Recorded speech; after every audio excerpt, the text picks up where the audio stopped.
Hi అండి. కొర్ర బియ్యంతో పన్నీర్ రైస్ అయితే చేసుకుందాము.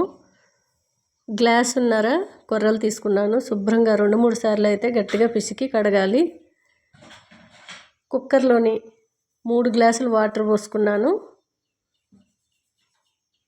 హైలో పెట్టి 2 విజిల్లు వస్తే సరిపోతుంది. పన్నీర్ తీసుకొని ఇలా మనకి చిన్నగా ఏ సైజులో కావాలంటే ఆ సైజులో మీరు కట్ చేసుకోండి. నేనైతే చిన్నగా కట్ చేసుకున్నాను. ఒక ఉల్లిపాయ, 2 పచ్చిమిర్చీలు సన్నంగా కట్ చేసుకోవాలి. మీరు టమాటా కూడా వేసుకోవాలనుకుంటే చిన్న టమాటా తీసుకొని చిన్నగా తరిగి పెట్టుకోండి. నేనైతే ఎండబెట్టుకున్న టమాటాని పొడి చేసి ఆ పొడి అయితే 1 స్పూన్ అయితే వేస్తున్నాను. చాలా టేస్ట్గా అయితే ఉంటుంది. పిల్లలైనా పెద్దలైనా ఇష్టంగా తింటారండి. మనకి పొడిగా రావాలి అంటే మనకి కరెక్ట్ కొలతలతో కొర్ర రైస్కి వాటర్ పెట్టుకుంటే బిర్యానీ అయినా సరే అట్లానే ఇలా పోపు రైస్ అయినా సరే చాలా బాగుంటుంది. 2 విజిల్లు వచ్చాక కింద దించుకున్న తర్వాత కుక్కర్లో గాలి అంతా వెళ్ళిన తర్వాత మూత ఓపెన్ చేసి ఇలా ఒక ప్లేట్లో వేసుకుంటే చల్లగా అయిన తర్వాత మనకి పొడిగా ఉంటుంది. స్టవ్ మీద కళాయి పెట్టుకొని కొద్దిగా జీలకర్ర వేసుకోవాలి, కొద్దిగా పసుపు. అది కలుపుకున్న తర్వాత ఇవి తరిగి పెట్టుకున్న ఉల్లిపాయ ముక్కలు, పచ్చిమిర్చి, కొద్దిగా కరివేపాకు వేసి బాగా వేపుకోవాలి.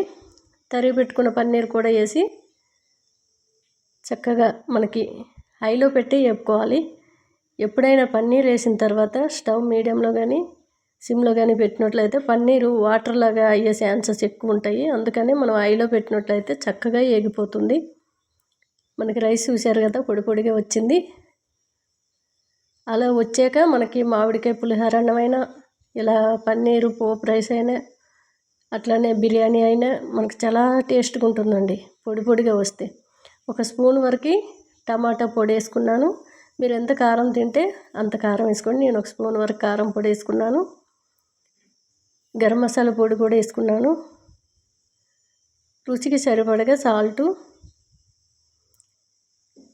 ఈ చల్లగైన కొర్రలన్నీ వేసేసుకొని బాగా కలిపేసుకోవడమే. కొద్దిగా కొత్తిమీర వేసి కిందకి దించేసుకుంటే చాలా బాగుంటుంది. నేను కొద్దిగా నెయ్యి యాడ్ చేస్తున్నాను. అలాగే 2 స్పూన్ల వరకు నిమ్మరసం. అంతేనండి. టేస్టీ కొర్రల పన్నీర్ రైసు చేసుకోవడం కూడా చాలా ఈజీ. చూసారు కదా, ఒక 2 స్పూన్ల వరకు నెయ్యి వేసుకున్నాను, 2 స్పూన్ల వరకు నిమ్మరసం.